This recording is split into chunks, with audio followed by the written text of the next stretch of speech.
All right, welcome back to capitalcompetent.com. Today, we're going to go over this is going to be a very big video. This is how to value a company. There are so many ways, so many moving factors. Okay, you got the fundamentals of the business, you got technical, and you got sentimental analysis. Okay, we're going to go over everything in this video. This is going to be one of our biggest videos. If you watch this all the end, I guarantee you will learn something. It'll be worth your time. Okay, so let's start over all the way at the beginning. When you enter the market, what are you buying? What is a stock? Well, simply put, it's a piece of a company. When you buy a stock, you became a shareholder in a business. When you buy and hold that stock, right, you hold the rights of being a shareholder. Okay? Now, when companies are introduced to the stock market, okay, the price of that stock is going to fluctuate. And there are so many reasons why it will. But the most important fundamental thing is that when you buy a stock, you buy a piece of a business. I like to think of it as Mr. Market. I forget who initially came up with this idea, but every single day, if I own some companies, I'm going to wake up, I'm going to check my brokerage, and Mr. Market is going to offer me uh, to buy my shares for me or to sell me more shares. Okay, I have the power to tell Mr. Market, nope, that's not a good deal, or yes, that is a good deal. Okay, you have the power to tell Mr. Market what it is. Don't listen to anyone else other than your own intuitions. Okay, don't speculate. Don't buy things just so you can sell it to someone else down the road, right? Without true conviction. Okay? You need to know how to value a business because that's what you're buying at the end of the day. You're buying a business, and then Mr. Market is going to try and um, take that from you or sell it to you. So, how do you do this? A business is an income stream. That is what it is. It's money in. Okay, at the end of the day, every single business competes for your dollars.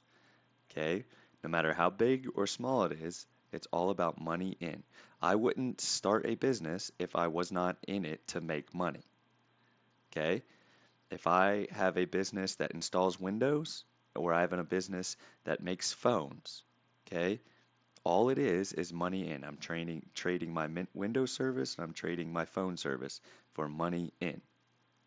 Okay, when you buy a piece of a business, you're buying a piece of that income stream.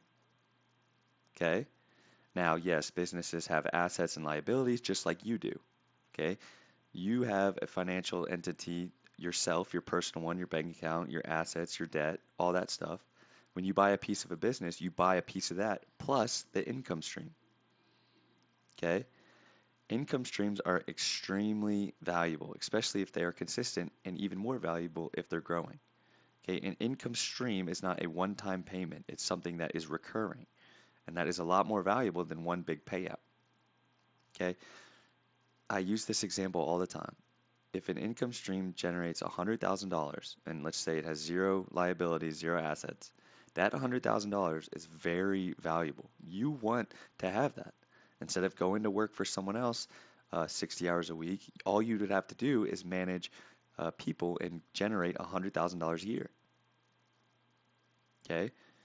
Now, that is very valuable. So why would companies sell that to you? Well, because they can sell it at a multiple. Companies won't sell you their income stream for face value of that $100,000. They multiply it down the road because that $100,000 over 10 years will be $1 million earned. So what they can do is they can multiply that out. And they do this to raise funds today. Now, I just went over this. They won't sell you their income stream of 100,000 for 100,000. Think about it. Why, if I owned this, if I owned a business that generates $100,000 a year, why would I give it to you for $100,000? I could just wait a year and I'll have $100,000. Okay, these businesses take forever to start. They take at least 3 years to get the first dollar in, and then to build it up to a significant size, it's going to take 5 to 10 years. So I'm not going to sell that to you for anything less than 10 times. So if I have a business that generates $100,000, I'm not selling it to you for less than a million. Okay? They sell it to you at a multiple. So when you look at stocks, you need to look at their income stream, their liabilities, all that good stuff, and then realize a good multiple to pay for that. It's that simple. People are going to try and throw things at you, but it is that simple. It's an income stream. Numbers matter. Okay? Mr. Market can get into speculation sometimes, but at the end of the day, it always comes back to what the company earns. If a company does not make money, it does not have value. Why would you own something that loses money? You have to put in work and then you lose money. Why would you own that? Okay, there are 5 key things that matter. Number one, does it make money and how much does it make? Is that earning capacity growing or is it shrinking? Okay, what is the company's multiples? How much are you paying for that income stream? You can definitely overpay. If you overpay, your future returns diminish significantly. And even sometimes you won't get a return because you paid a price so high. Number 4, how much liabilities the company has compared to its assets. And this includes dividends. Okay, sometimes companies will actually pay you to be a shareholder in what's called a dividend. Some companies will pay you more than what they pay dividends more than what they earned in a year. You don't want to buy a company like that. And then the last one, how are they treating you as a shareholder? Are they diluting you or are they buying back shares, giving you more of the profits? Okay, this is how you value a business. This is how you can confidently tell Mr. Market, yes, that's a good buy, or tell Mr. Market, no, I'm staying away from that. A company is only valuable if it makes money or has the potential to make money. Okay, I went over in the intro, it takes a long time to build a substantial income stream. If company A makes $100,000 a year, how much is that worth? Well, I told you. Typically, to build something of substance, it takes 5 to 10 years. So that's the minimum multiple that they'll sell it to you. I mean, and they will try and sell it to you for higher. I mean, right now we're in an overpriced market, but relatively the S&P 500 trades around 25 PE. That means you'd have to pay 2.5 million for my $100,000 income stream. It's all relative.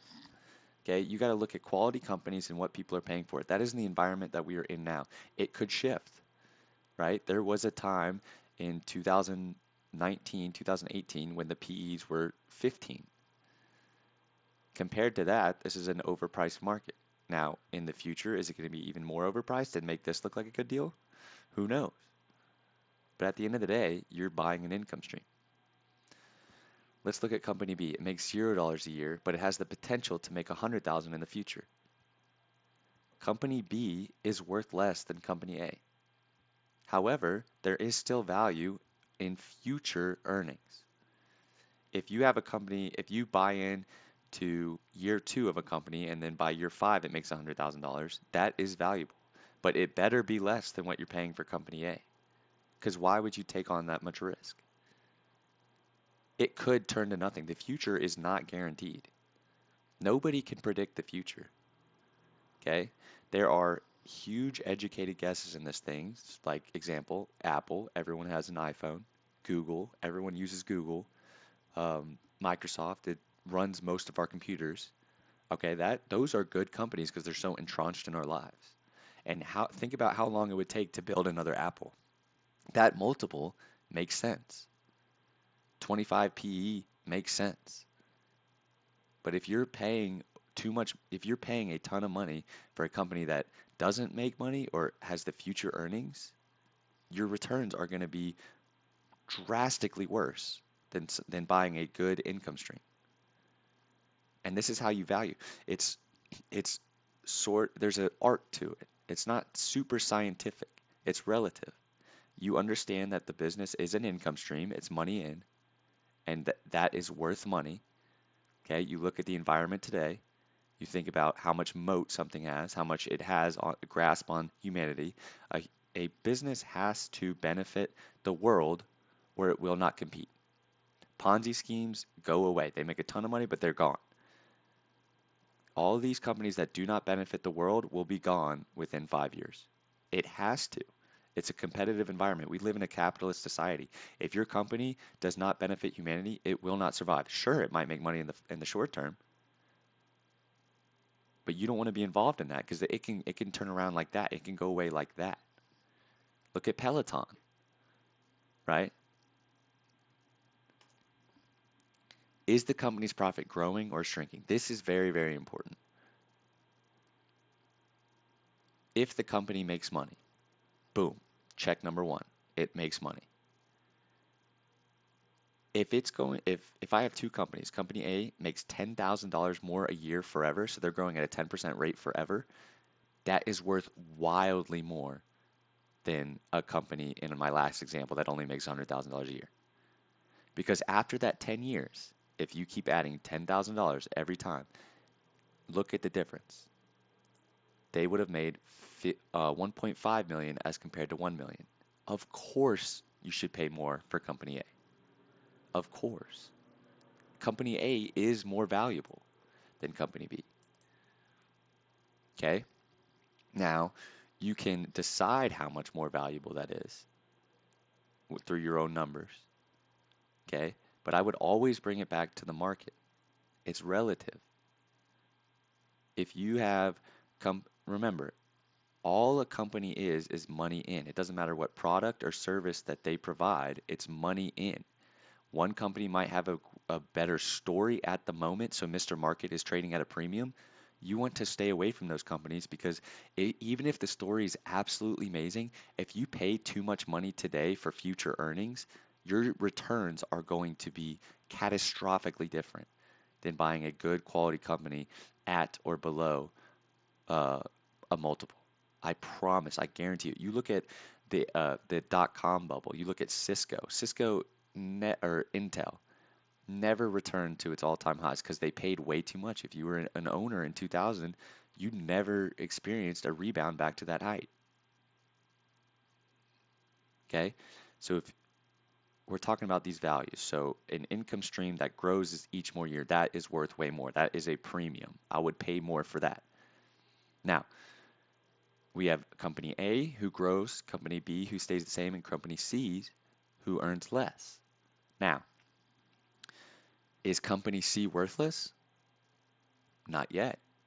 It still has value, but it better be way less than company B. If I have an income stream that still makes money, but it's declining each year, it will still make this after a certain amount of time, but you better believe that multiple should be small. Because after that 10th year, company C is worthless. It's going to go out of business. Okay, you're paying for future earnings. I'll say it over and over again. A business is an income stream. You pay more for growing income streams and you pay less for shrinking income streams. But you have to have the power to tell Mr. Market if a price is too high. You will find that there is a limit to how much a company grows. When it first starts out, it can grow exponentially, but once it gets to a certain point, it becomes harder and harder to grow because there's only so much of a market. Okay, you'd have to create a new market or have inflated prices, but that affects supply and demand.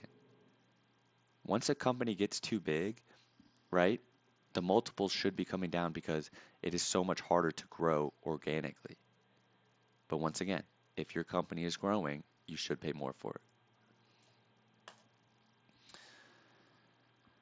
The next is the multiple. I got into this for a little bit.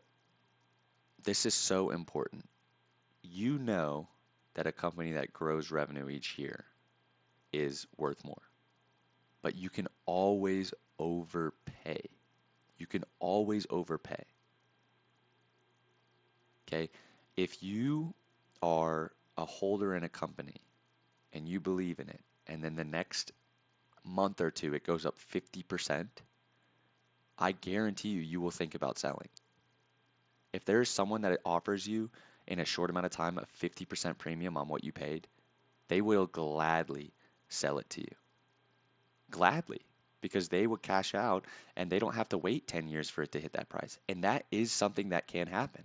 People get greedy, people buy things, people speculate. You have to pay a good multiple. You do not want to be the person that pays too much for an income stream. Multiples are so important. If you have a multiple that is 500, that means next year to match the market of 25, they would have to grow their company over, what is that? 25 times 20? They'd have to grow it 20 times next year. Their earnings would have to, is that reasonable? Is that fathomable? Are you paying for that today? No. I mean, it just your returns are diminished drastically.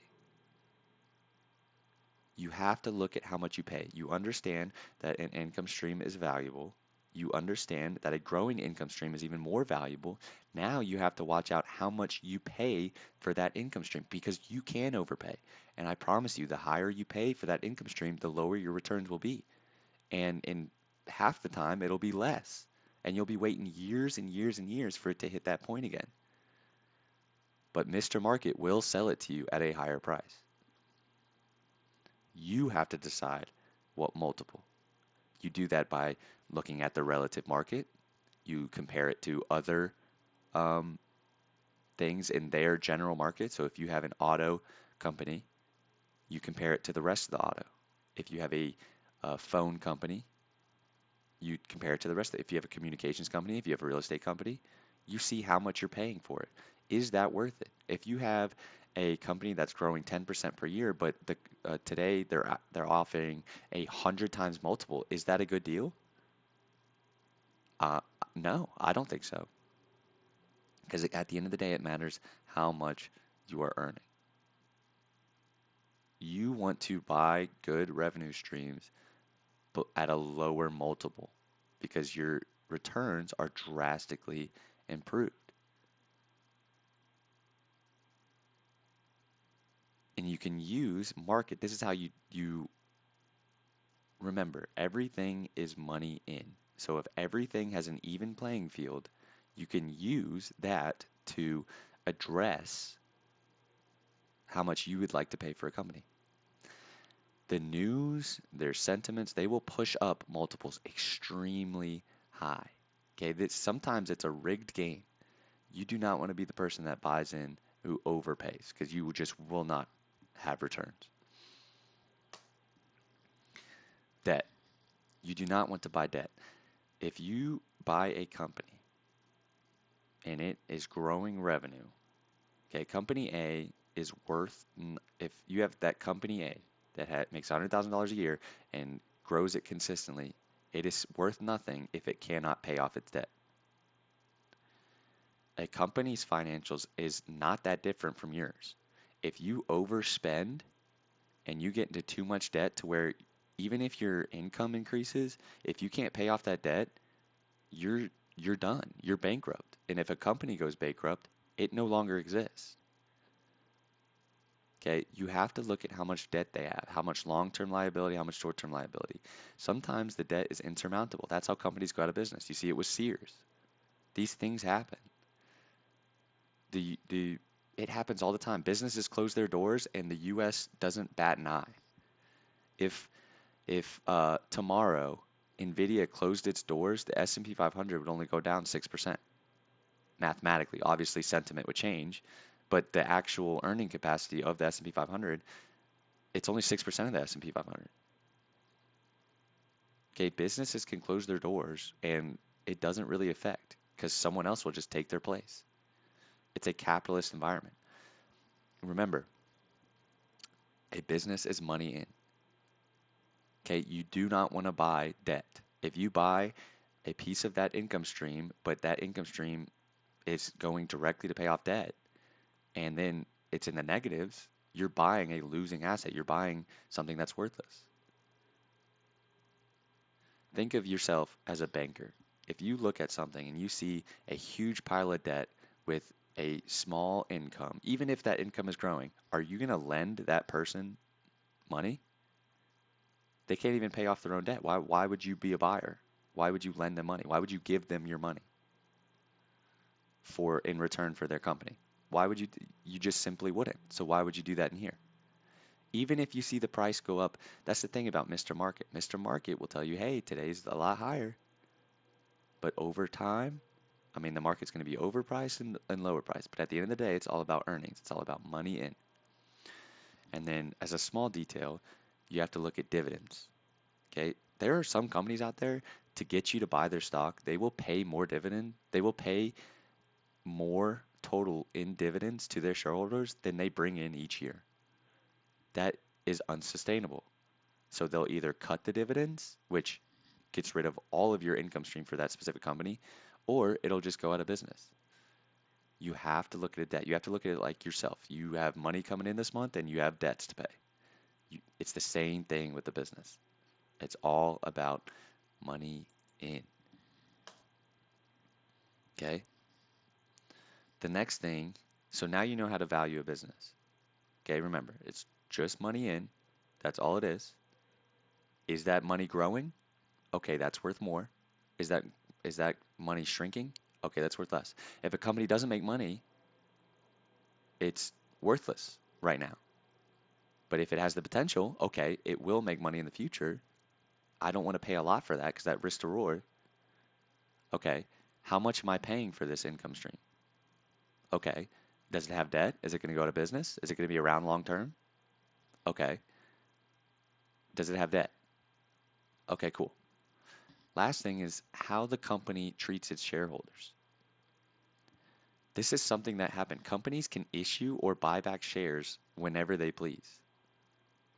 If they issue shares, they increase the pool, they increase the pie, and your sliver gets smaller, meaning each it splits. That means more people are in the pool to share the same amount of earnings. So that means your earnings per share is less, which means your share is worth less. Now, if companies buy back, they use their money to buy back the shares. Your earnings per share grows, meaning your share in the company is more valuable. You want to look at companies that treat their shareholders right. Okay? They either should be buying back, if they make money. Okay? So you went through the checklist. Yes, they make money. Yes, they're growing. Great. Yes, the multiple is reasonable compared to other companies in the market, in the general market, all the time. Story makes sense. I believe in the company. It makes money. It has little debt, or it can pay off their debt whenever they want. Now, are they buying back shares? They either, if they make money, they better be buying back shares, or they either should have a high return on capital, which means instead of buying back shares, increasing your share in the company, they better be using every single dollar to boost their earnings. Either way, it should increase your earnings per share. That's what you want to see. You are a shareholder, you have a piece in the income stream, you want to see earnings per share go up. If you see earning per shares go down, there better be a good reason or you should get out. Be wary of companies that are continuously issuing new shares. Remember, it's money in. You're buying a piece of a business, okay? You want to look at earnings per share. You want to look at debt for survivability. Is it going to be around long term, right? Apple doesn't have a lot of debt, and I guarantee you it's going to be around in 20 years. Okay, all these great companies do not have debt, and they will be around in the long term. Are their earning per shares going up? Are you getting more money for your shares? Are they paying a dividend that is reasonable that they can afford? Is their profits growing? Are they growing? These are all things that makes a company more and more valuable. Be wary of companies that continuously issue new shares because they shrink your earning per shares instead of growing it. Remember, if your earnings per share shrink, the value of your shares become less, no matter what Mr. Market says. Mr. Market sometimes is going to be happy, sometimes he's going to be sad. Okay? They better be buying back shares or they better get a higher return on their earnings by investing it in research and development and stuff like that. Their company has to be put to work some way or another. Either it's increasing, and it always has to be increasing your earnings. Because why would you hold up a company that earns that their income stream is shrinking? Mr. Market. Okay, this is the important part. Okay, especially in today's environments where we saw a huge drop and then a huge run up. You know how to value a business. All it is income streams, right? Is it growing? Is it going to survive? Is my earnings per shares, are they treating me right as a shareholder? You know how to value a business now. It is that simple. And with if you apply these principles, you will get better at it. But it is that simple. Okay. Now you got to enter Mr. Market, which is about market sentiment. Okay. This is like you'll see the fear and greed index. These multiples, right, that we went over before, sometimes these multiples can get pushed way too high. Remember, if you pay too much for a company for future earnings, your returns are diminished. If you are the one who bought at the very, very top because it was so hyped up because Mr. Market was pushing it up, your returns will be significantly worse, maybe even no returns, maybe even lose. Sentiment will highly inflate the market and as well as deflate the market with the tariff things. I knew it was going to have an impact on the market, but I had no idea it was going to be that bad. We dropped below 5,000. This rebound, okay, it's all sentiment. Buying breeds more buying, selling breeds more selling. It's Mr. Market. You have to tell Mr. Market no sometimes. You see people on the internet, everyone is smart in a bull market because they've got profits to show. They're like, "Hey, I bought S&P at 5,000. Now it's almost at 6,000. I'm the smartest person ever." Are they? It's hard to argue when they got gains like that. But in reality, nobody truly knows what the future holds. You can only make uh, educated guesses. Okay? A really good educated guess would be like something like Amazon or Google or Apple, right? Because they are so entrenched in our lives that it will not disappear tomorrow. Every day the stock market will open and offer you a price for your stock. If it goes up 50% in a month, I'm selling. Because nothing truly changes. It takes so long for these businesses to actually grow that if you wake up and your stock just explodes, take your money. At least take the money you put in out. Leave some in to let it run, obviously. But every day, Mr. Market's going to offer you a price, and it's going to say green on your screen or red. But if you understand that all it comes down to earnings per share, how much am I getting for how much I'm giving, you will be able to tell Mr. Market yes or no. And if you have the strength and ability to tell Mr. Market no, you will do better. I promise you. I promise you. This is coming from someone who lost half their money chasing Mr. Market to someone who is up 86% this year. Okay. Sentiment. Okay. In raging bull markets, sentiment is high and people ignore warning signs because stocks only go up. Okay. In reality, this is not the case. Over time, it will because there's capitalism. Only the best will survive, and if competition breeds growth. But if you are in a raging bull market and the underlying business is not moving, then it is only propped up by Mr. Market and the buyers. If it's only price action, that can flip in a second. If the underlying business goes down and the stock keeps going up just because it's pushed up, when those buyers become sellers, it will crater. It will crater. You see this with the madness in 2020 or right before 2020 with the AMC stuff. I mean, everybody was buying stocks left and right and was buying all these crazy names like Peloton, like Tattooed Chef, and they were not good businesses. And then what happened? It took some time, but they went to zero or they're almost at zero because it's only pushed up by buying pressure. You need to buy companies that are propped up by earnings, by their income capacity. If you look at a stock and you see a multiple that's way too high, then you see a story behind it, you have to make sure that that story will actually make money in the future. Because if it doesn't, you'll have another Peloton, you'll have another Tattooed Chef. Those are two companies that I lost unbelievable amounts of money in because I only went on this. You have to watch out for this. If you're in the long game, if you want to make quick money, sure. But if you want to make good long term, I mean huge profits and actually have a control over your life and over businesses, then you have to buy income streams. Now, Warren Buffett, on the other hand, he understands business, and people will say, oh, Warren Buffett, and then talk about Bitcoin, which doesn't produce anything. But Mr. Market and sentiment can beat up a stock so much that its multiple is so low that you're buying future earnings at a discount relative to everything else. Like for example, today you have Target. Target is at a buy or it's getting close to an exceptional buy. If Target goes below $90, I'm buying that up. It pays a 5% dividend and it has a 10 multiple.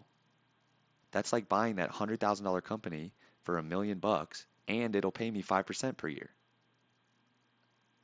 That's pretty close to one of the best deals you can get. Tesla, on the other hand, right? They've got this huge story, and you got Elon tweeting his butt off saying everyone in the world is going to buy a $20,000 robot, which in the story is great. Oh, I'll pay 200 times earnings for that. No, because if you actually go over the numbers, it does not make sense. Robotaxis is not going to make money. If you want to watch my full breakdown of Tesla, I have a video on that.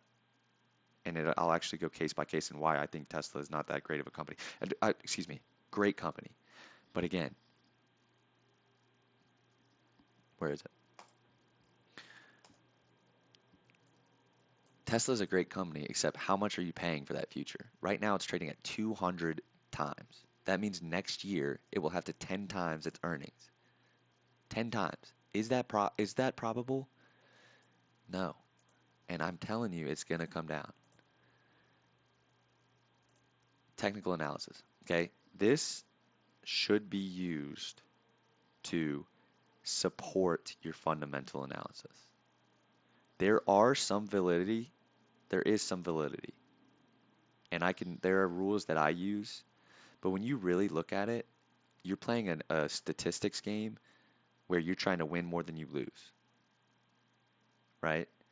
Gaps almost always do fill, but there's a time limit. Okay, it's very hard to time, and it should be a support. I found that in a short amount of time, your win rate is about 70% if it's backed up by fundamental analysis. If you are solely based on technical analysis, your win rate is less than 50% because you're not looking at the earnings underneath, and that can drop in a second. Even if there's a gap at like 400 times earnings, there is a time where the rubber has to meet the road. Because remember, a company is only valuable if it makes money, no matter what the chart says. No matter what the chart says. If you look at TTCF's chart before it went out of business, there were a ton of gaps. And if you based it solely off that technical analysis to fill that gap, you lost every single dime you put in there. You should use technical analysis to support, right? You can build price levels, right? There is a psychology to money where if I see my stock go up, there is a price level where I will sell at, right? There is validity to it, but it's not a science.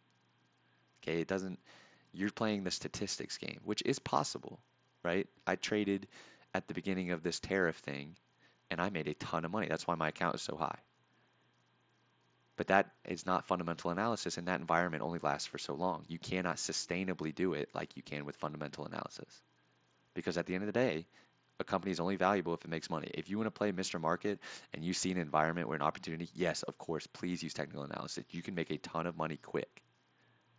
But those environments only last for so long, like maybe a month to 3 months, and then if you continue with the same technical analysis, you will lose all the money you make because it's going to turn right back around on you. And I saw that about 4 years ago. Okay? What I just gave to you is unbelievably valuable. And please come back to this video and watch it over and over and over again because it is that simple. People are going to try and tell you things like, "Oh, listen to me, I'm smart," like, and they'll show you big numbers. They'll be like, "Hey, you should listen to me. Look at my big numbers." But all it is very, very simple. And I promise if you dedicate and you learn, you will improve. Just like I have. I went from losing a ton of money to making a ton of money. There is value in that. Okay? The best students will win. Someone who stays dedicated. If you're just starting out, you will lose money at first. It's just part of the game. There's too much to learn all at once, and if you put real money into it, you're going to lose. But those losses are lessons. Come back to this video. I promise you, it will help. A good investor follows these rules. Okay? I just gave you a ton of information for free. Okay? Because I want to. I followed people on YouTube. I lost a ton of money investing in Peloton and Tattooed Chef. And I mean, those are just two, but there was way more. Okay? Leave a like and subscribe if you like this video and you like what I'm saying. Okay? Thanks for watching.